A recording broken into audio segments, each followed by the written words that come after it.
Third day I went out, there was this one police officer, the priest, and me, and it worked perfectly. You see, you need religion. That's why. Well, I don't know that you're going to cut that bit out as well, I wonder. Yeah.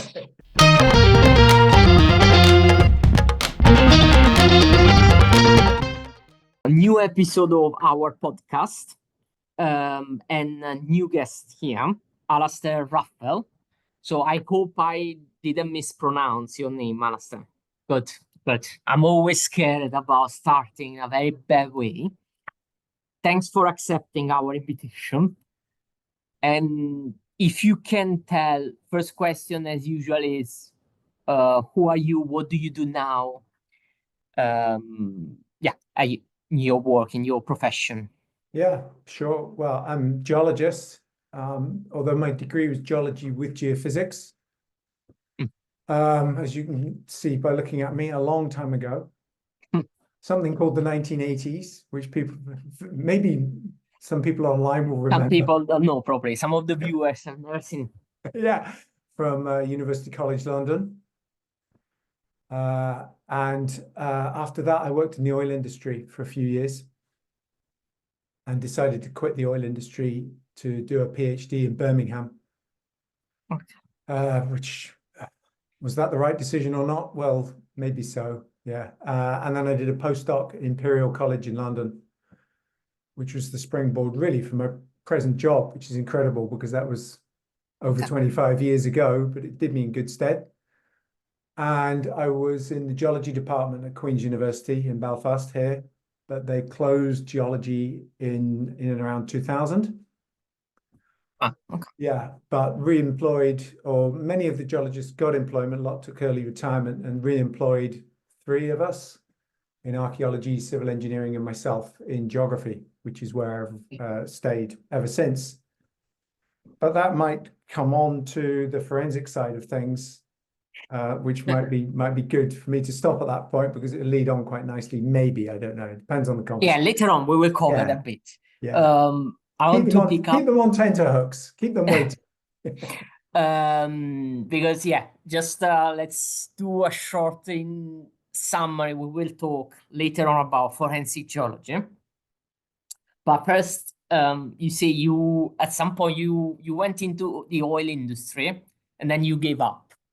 What was wrong there? Well, if you want me to tell you the story, I will happily tell you the story.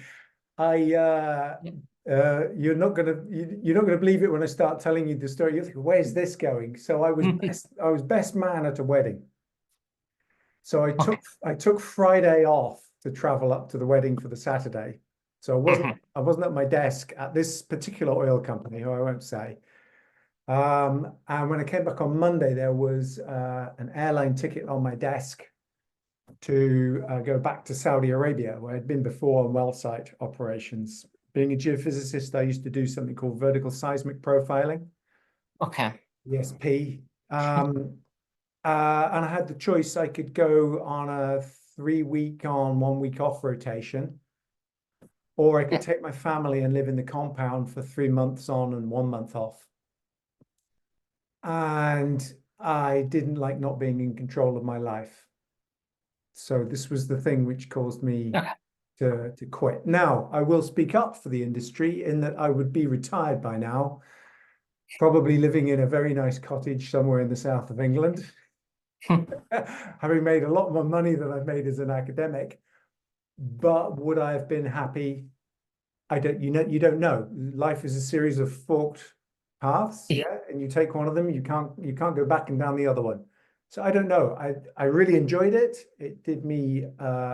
The training I got was fantastic, but I realized it was not for me. So that's one of the reasons I left. And I had been offered the PhD place, but there was no funding that year for it. So I was just waiting to see if the funding came up. And about the same time, I got NERC funding to work with Tony Hallam in Birmingham. So the stars collided.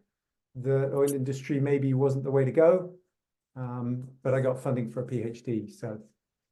And was the PhD then on a different topic? completely different topic, or was still? No, very much related. I was able to use some of the background information or knew where to get information, Okay. like from the Trade Department of Trade and Industry, which your average PhD student in the 80s looking at the lower Greensands in southern England and the Paris Basin would have to have done a lot of digging around to know where to get information, whereas I had a little bit of an advantage there. So yeah, maybe that's serendipity. Okay. Yeah. Well, yeah, it might could have been a completely different life, yours. Yeah. Yeah. Yeah. Yeah. And then you say you moved to Northern Ireland. Yeah. Yeah. Back in the bad old days. So it's quite a It thing was to do. again like career-led decision or family Yeah, a net. bit of both. I mean, Queens has a pretty good reputation. Northern Ireland has some unbelievably good geology. Hmm. We have every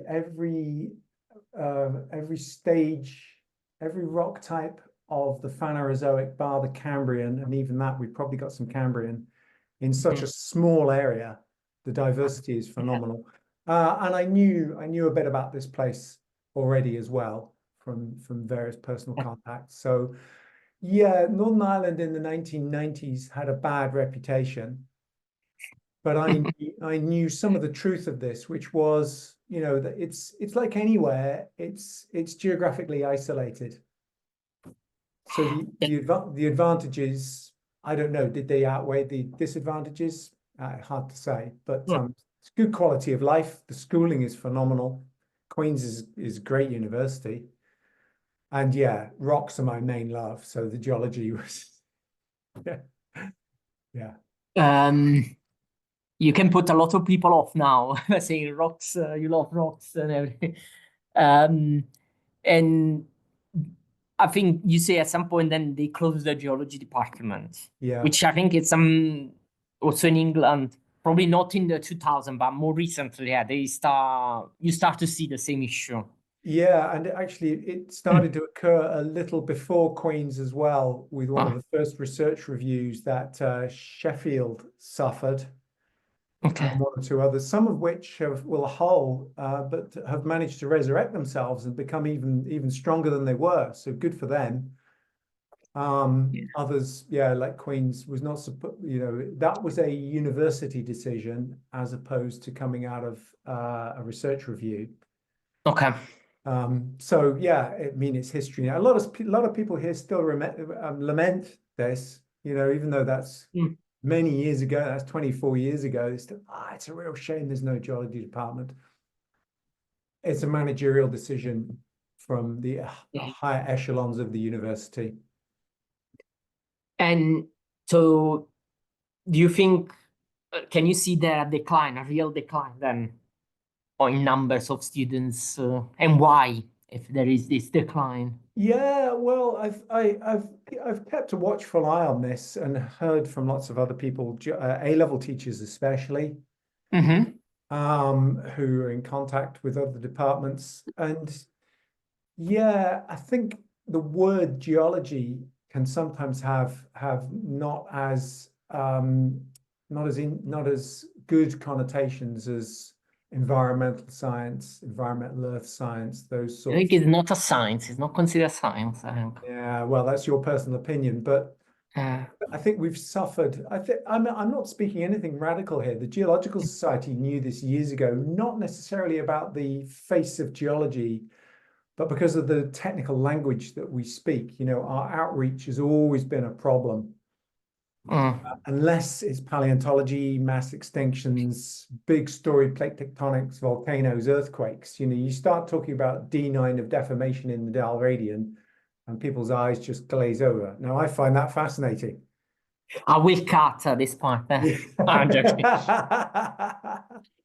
Yeah. Um, I mean, but yeah, you're right. It's somehow, I mean, for me, my opinion is people don't see it as a science. They think it's like something that doesn't really impact their life. Um, but yeah, it's a shame It is, and because it's crazy because my friend Lawrence Donnelly often quotes, if you can't grow it, you have to dig it out the ground. And that, well, and apart from the air we breathe and the water we drink, yeah. that's everything around us, be it our foodstuffs. I mean, I'm staring at this laptop. Very few people question where all the components came from within this laptop. And ultimately, geologists, yeah, Yeah. yeah, we're the reason for it. So the human society would not run without us. Yeah, and also I think ultimately I think the other missing things outreach, as you say, I think is also, yeah, we are scientists. So and also the background you can get here you can still spend in other sector. Because especially nowadays there is a lot you have to learn from coding, GIS skills that you can sell in not just in health science. Yeah. Uh, But okay, I mean, this is we don't know. Probably things will hopefully things will change. Uh, and then you at some point you start to be, I don't know, persuaded, or you start getting an interest in crimes investigation, or what happened then? And did it Uh, happen when you were in Belfast? oh yeah, yeah, yeah. I wasn't really that interested before, and I suppose the clues came to me, but I never really saw them. So Okay. a big part of my PhD was doing X-ray diffraction, and the sequences that I was studying, the lower greensand, the lower Cretaceous in age, have Fuller's earths in them. So these are smectite-rich swelling clays. Mhm. Most people would know of kitty litter or drilling mud. They would be a couple of the Mm. common. But it's also the component which is used in something called fuel laundering. And this is where you can buy agricultural fuel diesel, which has a certain color dye in it, that's effectively tax-free because it's going to be used in tractors and combine harvesters. But Oh. if you remove the dye from it, it looks like regular diesel and therefore can be sold at a far higher price. So Oh. fuel laundering, which is passing the fuel through a filter to remove the dye, it's a common problem worldwide. Any state that employs this system is then subject to this sort of activity. And the most common material used to remove the dye is Fuller's earth, smectite. Okay. Yeah, in fact, it's usually kitty litter, ground down kitty litter. Yeah. And then Okay. so it's not the residue is not good for your engine. Anyway, I think it was the mid 90s. I got an inquiry to say, could we analyze something to do with fuel laundering? It was from Her Majesty's Revenue and Customs law enforcement officers. Oh, okay. And I said, no, yeah, I know about X-ray diffraction, but what's this all about? Yeah, I did it and I've got made inquiry. So Sorry. can I ask Alastair, sorry, just No, it's how do cool. they know already about this technique? I mean, it's something you wouldn't expect from a tax officer to know X-ray diffraction. So how they come up to you? Wow. They didn't know about X-ray diffraction. All they said to me Mm. was, we've got this material. We don't know where it's from. Okay. We think it's something to do with kitty litter, Okay. but we need to know what it is and possibly if you can tell us where it's ultimately come from. Where are they buying this stuff from? Mm. So ran it under the machine, gave them the results, and just I got a few jobs like that and became a little more interested in the applications of geology or geological analyses to criminal activity. And then what happened next? I got a call from a police officer, completely separate to all of this. So again, one of these coincidences. That's a proper ITV drama Yeah, or BBC. it was actually from the head of security at Queen's, and Okay. he rang me on. This is just as email was coming in, so that shows you how long ago it was. He Uh-huh. rang me on the internal phone. Said, Alistair, I've got a gentleman with me here. We're up in civil engineering. He's got something that the civil engineers think might come from an oil rig. Mm. And I remembered, this is him talking, he remembered me having worked in the oil industry. Could we show it to you? I said, yeah, sure, come on down. So the door opened and in walked the head of security who I knew, and another gentleman who didn't introduce himself to me, but he had a police evidence bag. Yeah. And in it was a tube of metal with Okay. threaded screws on each end. And they said, yeah, we've been up to civil engineering. They think this is something to do with the oil industry. Do you know anything about it? And I said, oh yeah, that's a pop joint. And their faces were absolutely incredible. I said, what do you mean? So I explained to them about drilling. Drill stem pipe comes in 22-foot lengths, but of course the oil reservoir is not an increment of 22 feet down. So you add bits, and it can be 21 feet, it can be 6 inches. Mhm. But the bit you add is called a pop joint. Okay. Yeah. And they said, oh, so where would such a thing come from? And I said, Houston, Jakarta, Aberdeen, Caracas, Perth. And they were just looking at me and they didn't say much. They just went off. And then some weeks later, the phone rang and it was the gentleman who had not introduced himself to me. He said, hello, Alastair, my name's Sammy. You helped us out a lot. Can I take you for a beer and a curry? And I was like, happy days. Whoa, that's Poor lecturer. Yeah, yeah, yeah. And he was a very interesting gentleman. I won't say too much about him, but he was involved in searching for materials buried in the ground. okay. Yeah, I'm and he back up. happened. Don't worry. Sorry, Yeah. please. Sorry. Lights issue. Yep. Yeah, and we just got chatting, and he had various problems which involved geology and mapping. But in amongst the conversation, he said that they had a ground penetrating radar. And I said, wow, we've always wanted one of those. Why have you got it? And he said, oh, it's for finding underground buried weapons hides. He said, but we don't use it much. If you ever want to borrow it, you're more than welcome. It's like, oh, happy days. Yeah, this is great. So I did. Like PlayStation. Yeah, they're rather more. This is a specialized unit of the police who have this device. Yeah, so they're kind of on the counter-terrorism side of things. So I borrowed this thing, and not long after, actually, we bought our own system. And because the output is similar to seismic, I mean, the technique, the geophysics are completely different. Seismic is a sonic source, and radar is radio waves, electromagnetic waves. Yeah, it was very familiar to me. So I took to this enormously. And well, the rest is kind of history, because then not long after, one of the archaeologists said, we're helping the police out with a missing persons case. We got it correct. You've got something that might find someone buried in the ground. And I said, yeah, I've read some papers about this. Various people have been trying this. It's been happening in the USA and Canada through the 1980s. They've done controlled tests. The Canadians have buried some bears in the ground that had been shot and tested, and a group in the USA had tested this. And I said, yeah, sure, I'll give it a go.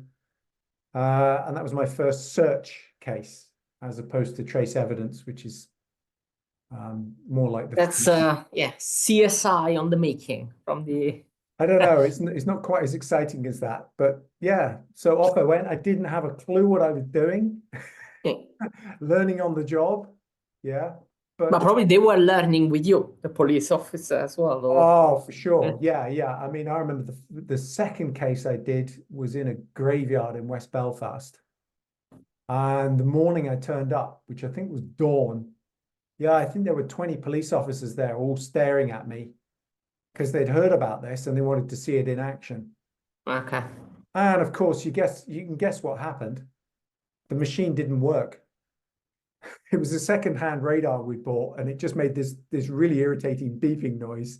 So we turned around and went back. And of course, when I got back to the lab and switched it on, it worked perfectly. Perfectly. Yeah. Next day went out. Do you know what? Next day I went out, same thing happened.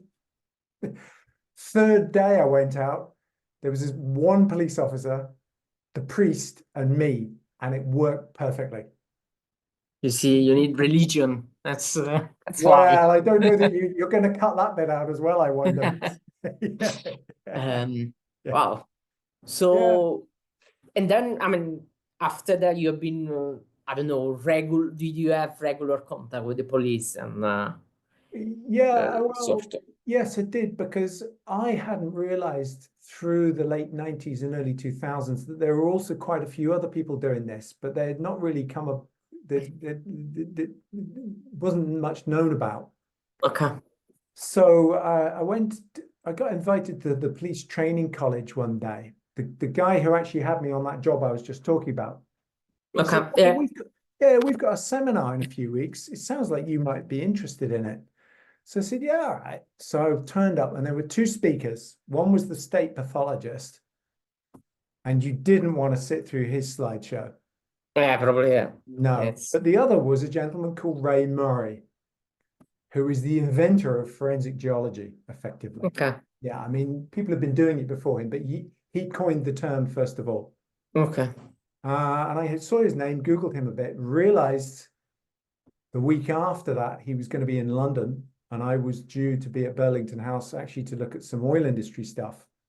So I went to this talk, and he was the most amazing speaker. I mean, he's dead and gone now, but we're all indebted to Ray. All the forensic geologists are indebted to Ray Murray, because he had the most engaging style.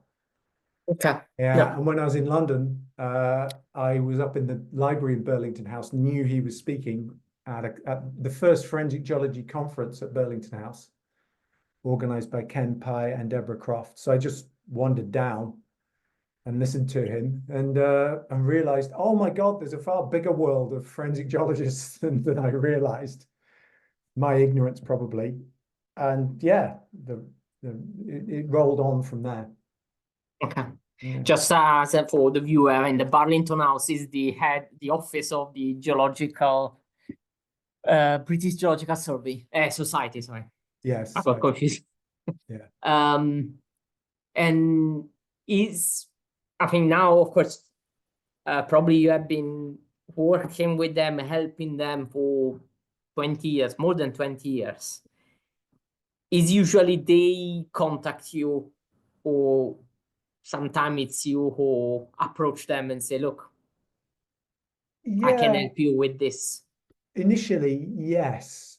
Okay. But as your name gets known, not just the police contact you. So, Okay. I mean, in the past 10 years, I've increasingly done work for humanitarian organizations, Mm. all the way from the International Commission of Missing Persons in Colombia, Red Cross in South Ossetia and Colombia, to the ICRC, International Commission of the Red Cross, ICMP, Mm. United Nations, various NGOs. And of And course, the police are always on the side of the prosecution, unless they're being accused themselves. So when your name is known, the defense will also contact you for your opinion, okay. which is fine. I mean, I know some people have moral feelings about this.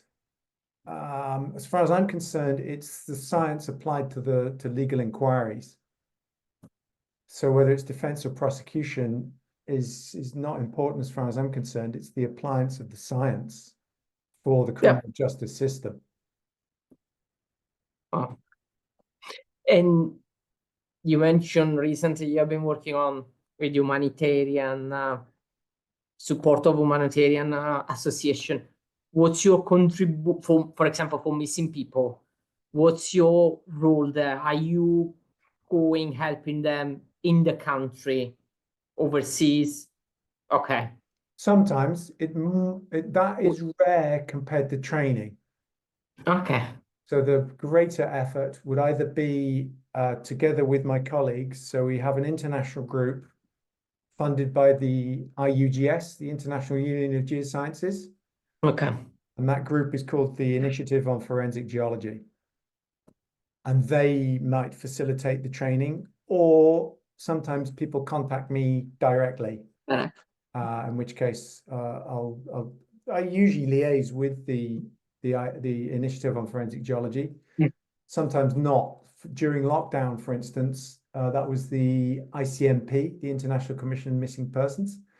They wanted some training, but we like to do in-person training if we possibly can, because it's better to be in the field and show people the reality of, yeah, Yeah, flying drones, logistics. running geophysics, blah, blah, blah. But it had to be online, and therefore it was basically me. But I did virtual field classes as well. So I either did them live in my garden or recorded them and did them. Yeah, I know, with 20 people in Bogota watching me wander down the fields with a ground penetrating radar and a metal detector. Ah, you have to, okay, you did the Yeah, demonstration. it worked. Yeah, it actually worked. Yeah, I know. Yeah, Because there was a priest, I think, for this. it was just me in a peat bog. That's all it was there. Yeah, during lockdown, nothing happened. Um, Yeah, yeah. and um, of course, I know probably some of this information might be confidential, but there was a specific case which touched you. Oh yeah, and I mean this is not confidential, so I Mm. quite often use this one. Yeah, I mean it is strange that I looked the other day and either very involved or just an inquiry Mhm. list of them all, and there's 220, from trace evidence analysis through to attending a crime scene through to helping with the search. And some of them are really huge and take up weeks. Others are just, an hour's conversation because it's an inquiry, kind of interesting. So one in particular, and emotionally, I don't know how to rationalize this, but yeah, there's an elderly lady in the west of Northern Ireland, was killed by a serial offender. Okay. He'd been let out.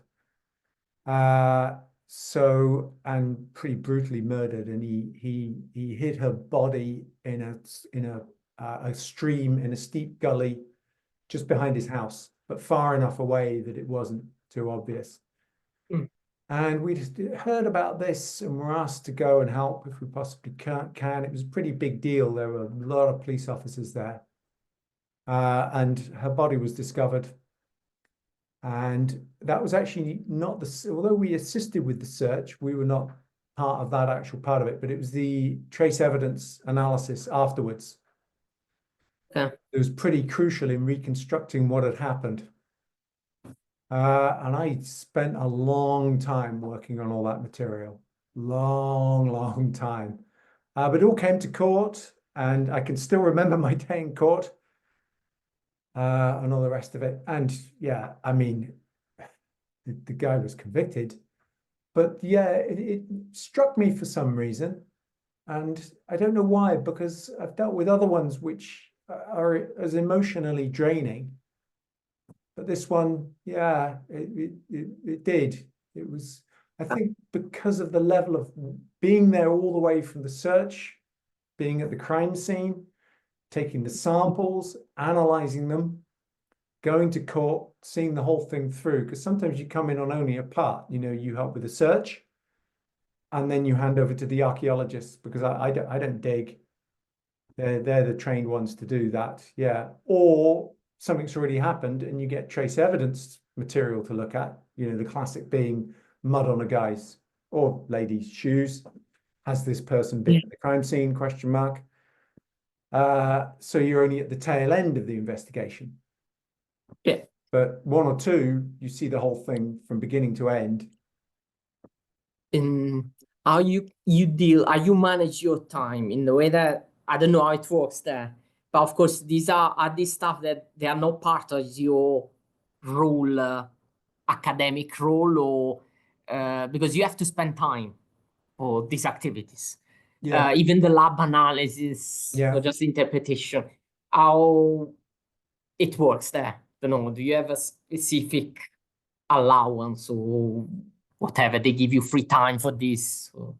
Yeah. I mean, I'm in a fortunate position, because if I don't, I have to fulfill my teaching obligations and I have to do administrative work. Mhm. So I'm chair of committees, and I used to be a health and safety officer and those sorts of things. Then outside of that, it's really your choice. If you want to spend your time writing a textbook, or you want to run huge £1 million grants, yeah, it's kind of up to the academic.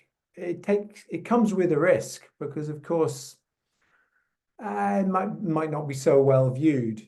It'd be great to have a whole string of nature papers. Mhm. Fantastic. So it's kind of your choice, but ultimately it has to come down to your motivation because if you don't want to get out of bed in the morning and do this, No, yeah, then why bother? So it's not blue skies academic research. I'm not running a laboratory with yeah, yeah, this sort of stuff does not get into nature geoscience. but Um, it's helping yeah, real life. exactly. Yeah, but in terms of research impact, and Yeah. this interview is a great example, Alessandra. It really is. This is exactly the impact side. So I don't know what is better viewed in academia or society. No idea, but I have the motivation to do it. Yeah. Well, Yeah, so I do it. And I have to speak up for my bosses. I've had 3 or 4 bosses, heads of department, this is, mm, and I always have to check with them. And their attitude to amongst all of them has been, well, is this taking away from your teaching duties? And no, I fit it in, or I'm lucky, or whatever else. Well, if everything, if you've got all your university duties covered, then yeah, of course you can go and attend a yeah, crime scene or travel to Bogota. mm, Yeah. yeah. Then the next question usually is, who's paying for this? Yeah. So, I mean, yeah, I think, of course, as you say, is regardless of the money eventually involved, you still have the motivation behind it. Otherwise, I mean, there is no obligation for you correct. to be involved. Yeah, And I'm conscious of time. sure. Um, what's your plan now? I mean, are you planning to keep going or like this? I mean, you say essentially you have an average probably of 10 cases per year. Yeah. So what's do you envisage over the next few years? More involvement, less, I don't know, you want to change career again or I don't know. Uh, I, the one thing I will definitely keep doing is surveying water Okay. and the forensic search of water, partly because there's so few of us, and yet water covers 2/3 of the planet, and it's a common place for missing persons to end up. Also because I enjoy boating. I'm qualified power boat handler. Okay. It doesn't involve, I'm not the young fella that I used to be who could hike up mountains, and it's still pretty tough, but at least just sitting on a boat as opposed to yomping around with boots on. So I really do enjoy that because you feel like you're helping people. I don't know if I am or not, but I try. And I've I've developed quite a technique in it. So just a month ago, we were running tests in Welwyn Garden City with the Home Office, specialized unit, Hmm. and swapping ideas. I don't know if they're doing the same or better than I'm doing. They don't say a lot, to be honest with you, but we turn out I've got a very good PhD student who's working on this issue. And yeah, it's fun. So I am lucky because at the stage I am in my career, I don't have that drive to get huge grants in. Of course, if they come in, that's great. So I've got a couple at the moment, which is wonderful. And one of them actually is about remote sensing. It's Huh. yeah, it's for agriculture. It's using drones for assessing agricultural output. But we're also using the drones in water surveys. So we have a sonar system on a drone. Okay. Yeah, which is really good because although it might not be the forensic tool, like the more high frequency sonar or the radar that we'd use Hmm. for mapping lake bed depths or riverbed depths for an overall assessment, fantastic. Yeah, originally invented by some Italians. That's also reminds me a question. I think I read you have been in Messina, if I read. Yeah, yeah, yeah. How you end up in Messina? They decided to start a course, a master's course in forensic geology. And Okay. yeah, they had the international group I And refer. I think in Sicily, oof, you have plenty of application. Yeah. So the nearly all the group went out, the Initiative on Forensic Geology, Mm. and did a sort of an overview. And then the professor involved got money to bring someone out for a Okay. more lengthy period of time. And she did the correct thing. She put it effectively out to tender, who would like to apply. And a few of my colleagues did as well. But they had their schedules. It was through the summer. So probably they had summer field work or other things planned. I had some, believe it or not, I was going to the Arctic that summer, but it was a 2 week. Yeah, just a Yeah, it was a 2 week stint in little Svalbard. change. Yeah, I was going to do glaciology in Svalbard, but either side I could do. I was free enough to go, so I applied, and she said yes. And so yeah, I was an honorary visiting scholar or something at the University of Messina for a couple of months. Huh. During the summer, it was a bit too hot. Yeah, but Italy in the summer, southern Italy Yeah, and still Sicily especially. is Now, I thoroughly enjoyed the living. I mean, you go and visit these places and you get a certain view, but then you live there for an extended period, and that means you get a completely different view. Uh, yeah, and it's just yeah. fascinating. The real problem was coming back and having to drink UK or Irish coffee. Mamma mia, yeah. Oh, I you mean, walk into the coffee yeah, shop in yeah, Messina, and for €1, you get a really good cup of coffee. yeah.